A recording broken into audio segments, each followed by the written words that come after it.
News जानना चाहती है ना कि देश का पैसा जा कर है, आज मैं तुम्हें बताता हूँ देश का पैसा कहाँ जा रहा है। तो कल रात के 3 बजे के करीब मुझे एक मेल आता है।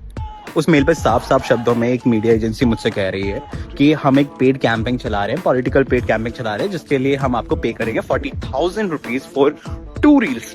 और उसमें आपको एज अ स्टूडेंट बन के बात करनी है, देश के मुद्दों पर बात करनी है, जो देश में स्टूडेंट प्रोटेस्ट चल रहा है उसको बहुत ही नेगेटिव वे में सारी चीजें बतानी है आपको।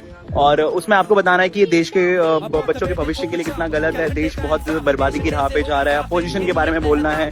और मुझे उस रील पे क्या क्या बोलना है आप ये भी बता देता हूँ कि मुझे जो प्रेजेंट गवर्नमेंट है उसके लिए बहुत सारी तारीफें करनी है, उनके अचीवमेंट्स की बहुत ज्यादा तारीफें करनी है, पुरानी गवर्नमेंट से कंपेयर करना है, पुरानी जो भी तो इन्होंने यहाँ तक बोला है कि पुरानी गवर्नमेंट की जो क्लिप्स हैं वो हम सब आपको प्रोवाइड करवा के देंगे। इंदिरा गांधी के टाइम का, नेहरू जी के टाइम की जो क्लिप्स हैं आपको सारी चीजें दिखानी है, उन्होंने कितना बुरा किया। इन्होंने यहाँ तक कहा, इन्होंने कहा कि हम आपको स्क्रिप्ट तक प्रोवाइड करा के देंगे।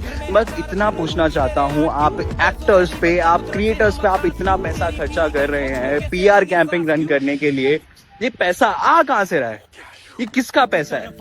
ये हमारा आपका पैसा है? ये टैक्स का पैसा है? किसका पैसा है? ये उस पीएम केयर का फंड का पैसा है जिसको हर इंसान ने फंड किया था कोविड-19 में। किसका पैसा है? ये कहाँ से आया इतना पैसा गवर्नमेंट के पास? कहाँ से आ रहा है? अगर कोई नॉर्मली कोई बात, अगर कोई सच बोल दे तो आप उसके पे सीबीआई की रेड पड़वा देते हो, अगर कोई आपकी पार्टी छोड़ दे तो आप उस पे सीबीआई की रेड पड़वा देते हो। बट आपके साथ ये क्यों नहीं होता है? सीबीआई आपके ऊपर इन्वेस्टिगेशन क्यों नहीं करती है? बस मैं इतना पूछना चाहता हूँ।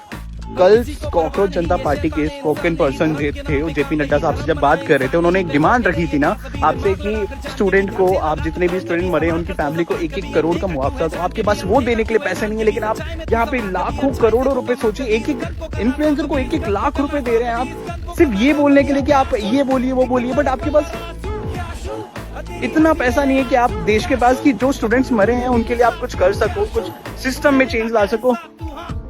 सीरियसली बता रहा हूँ, देश में जो चीजें चल रही है बहुत गलत चल रही है, मुझसे रहा नहीं गया। इससे पहले भी मुझे एक मेल आया था, अगर होगा तो मैं भी वो भी अटैच करूंगा इस वीडियो में मेल, कि उसमें मुझे एक रील के 50,000 रुपए पे किए जा रहे थे। 2 मिनट की रील में मुझे उनका पूरा प्रोपेगेंडा जो भी उन्होंने मेरे को स्क्रिप्ट भेजेंगे वो मुझे बताना है। मैंने फर्स्ट टाइम तो इग्नोर किया, बट सेकेंड टाइम मुझसे रहा नहीं गया। कि क्या हो रहा है, किसका पैसा है, मुझे समझ नहीं आ रहा है किसका हो रहा है, क्या हो रहा है, नहीं हो रहा है देश में। भाई मेरा तो हो गया इस गवर्नमेंट से, और मैं पूरी तरीके से स्टूडेंट के साथ हूँ। ठीक है, मैं भले ही दिल्ली नहीं आ पाया, लेकिन मेरे से जितना हो सकता है ना, मैं स्टूडेंट के साथ हूँ। भाई जितना हो सके ये वीडियो टेक डाउन होने से पहले जितना हो सके इसको शेयर करो, उन लोगों तक पहुंचाओ जहां तक ये पहुंचना चाहिए। ये